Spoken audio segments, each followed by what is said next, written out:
Magandang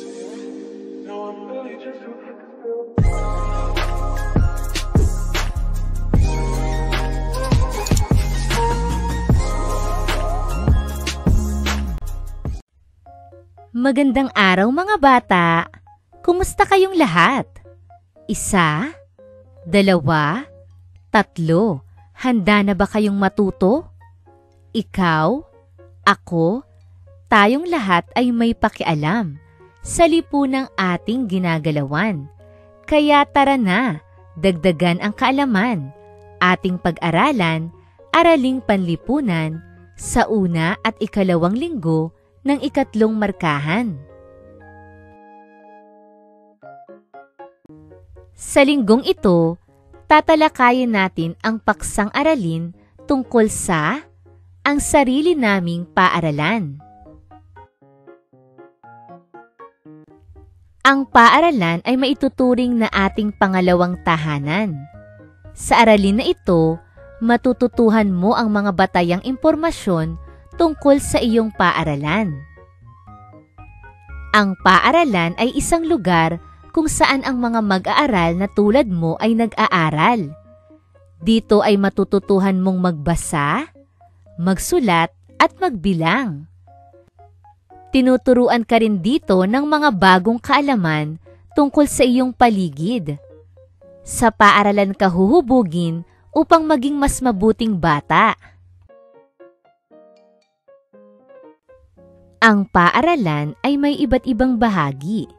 Mga bata, makinig ng mabuti at iisa-isahin natin ito.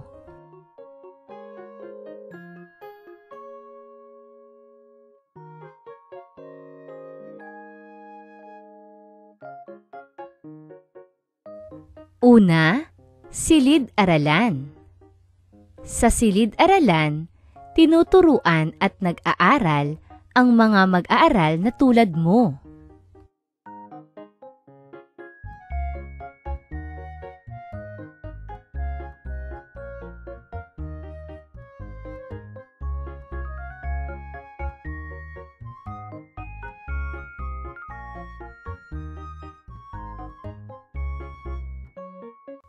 Ikalawa, silid-aklatan.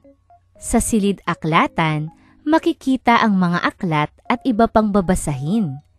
Dito nagbabasa ang mga mag-aaral.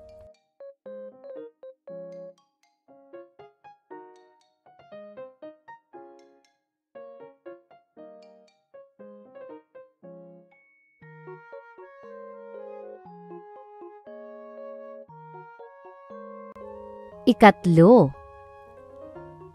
kantina. Sa kantina, kumakain ang mga mag-aaral tuwing recess.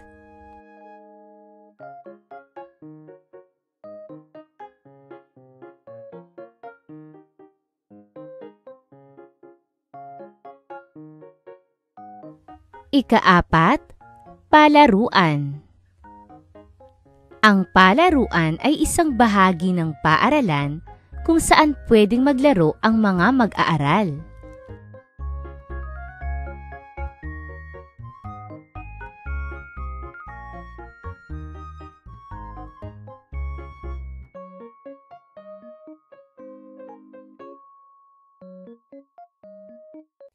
Ika-5, klinika. Sa klinika, ginagamot ang mga mag-aaral sa tuwing sumasama ang kanilang pakiramdam.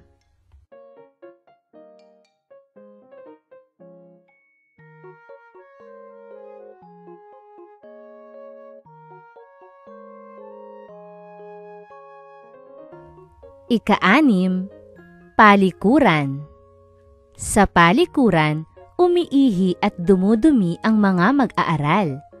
Mayroong palikuran na panlalaki at pambabae.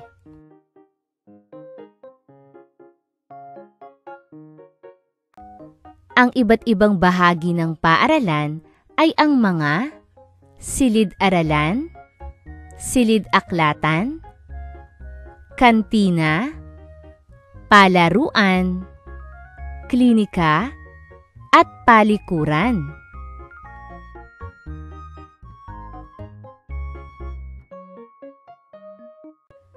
Gawain sa pagkatuto bilang isa. Piliin sa hanay B ang bahagi ng paaralan na inilalarawan sa hanay A. Isulat ang iyong sagot sa iyong kwaderno.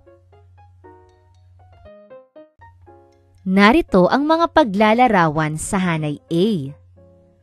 Una, dito nag-aaral at tinuturuan ang mga mag-aaral. Ikalawa, dito ay pwedeng maglaro ang mga mag-aaral.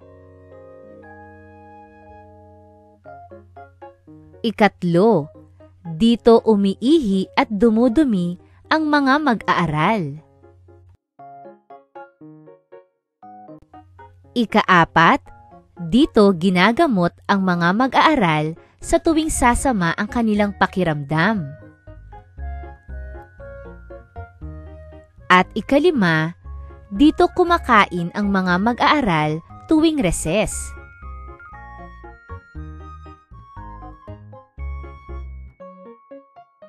Narito ang mga pagpipilian sa hanay B.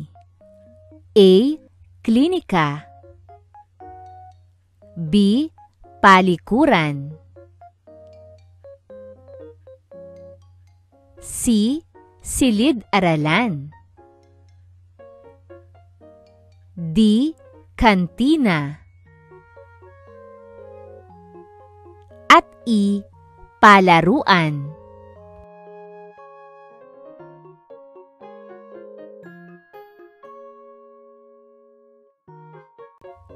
Gawain sa pagkatuto bilang 2. Isulat kung anong bahagi ng paaralan ang nasa larawan. Isulat ang sagot sa iyong kwaderno.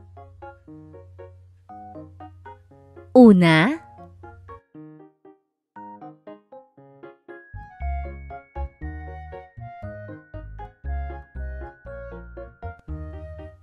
ikalawa,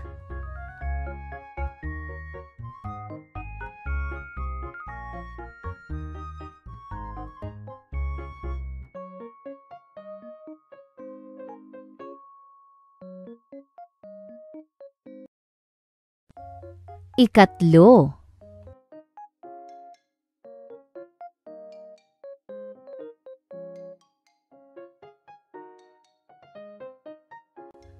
ikaapat,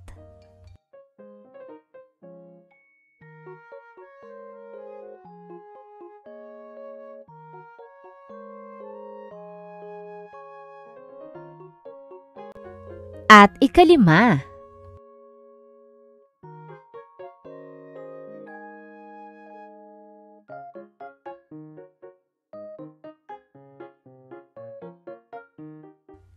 Gawain sa pagkatuto bilang 3. Piliin ang titik ng tamang sagot. Isulat ang sagot sa iyong kwaderno. Una, niyaya ka ng iyong kaklase na si Jessa na kumain habang reses. Saang bahagi ng paaralan kayo pupunta?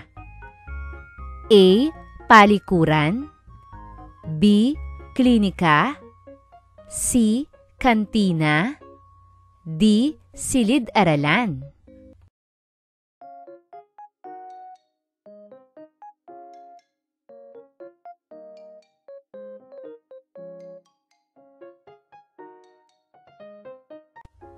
Ikalawa, ito ay isang lugar kung saan natututong magbasa, magsulat, at magbilang ang mga mag-aaral na tulad mo. A. Simbahan. B. Paaralan. C. Palaruan. D. Palengke.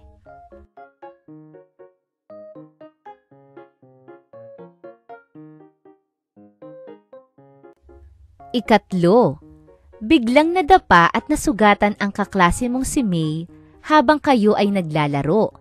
Saang bahagi ng paaralan dapat pumunta si May upang ipagamot ang kanyang sugat? A. Klinika. B. Kantina. C. Silid-aklatan. D. Silid-aralan.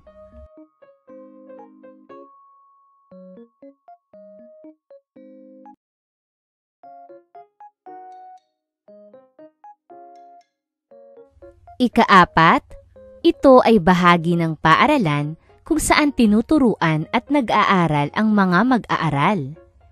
A. Silid-aklatan. B. Silid-tulugan. C. Silid-aralan. D. Silid-dasalan.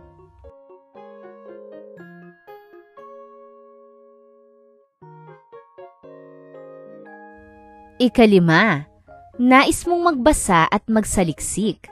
Saang bahagi ng paaralan ka pupunta? A. Silid-tulugan. B. Silid-dasalan. C.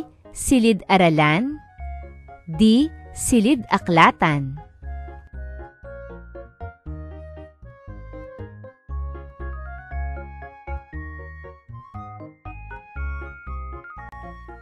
Gawain sa pagkatuto bilang 4. Kopyahin at isulat sa patlang ang mga batayang impormasyon tungkol sa iyong paaralan. Gawin ito sa iyong kwaderno. Una, ako si, isulat ang pangalan. Ikalawa, ako ay nag-aaral sa, isulat ang pangalan ng paaralan. Ikatlo, ito ay matatagpuan sa, isulat ang lugar kung saan matatagpuan ang paaralan. Ika-4, itinatag ito noong, isulat ang taon ng pagkakatatag nito. Ika-5, ito ay patlang taong gulang na.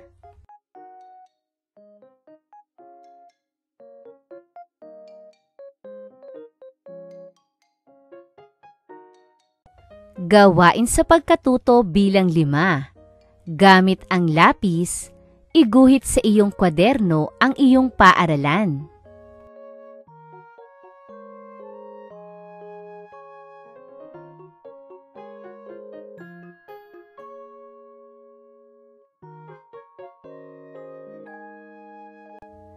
Kopyahin ang talata at punan ang mga patlang batay sa mga larawan sa ibaba. Isulat ang iyong sagot sa iyong kwaderno. Ang patlang ay ang ating pangalawang tahanan. Dito natin natututuhan ang maraming bagay.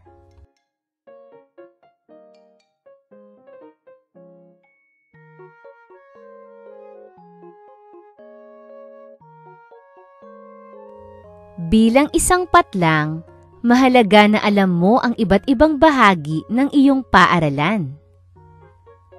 Ang mga bahaging ito ay dapat panatilihing maayos at malinis upang ang mga mag-aaral na tulad mo ay makapag-aral ng mabuti.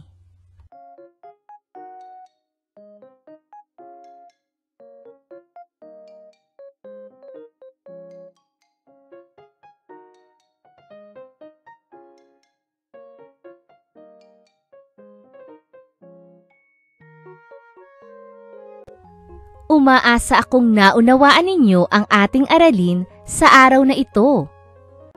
Maraming salamat sa inyong pakikinig at pakikilahok sa ating mga gawain. Hanggang sa muli mga bata, paalam!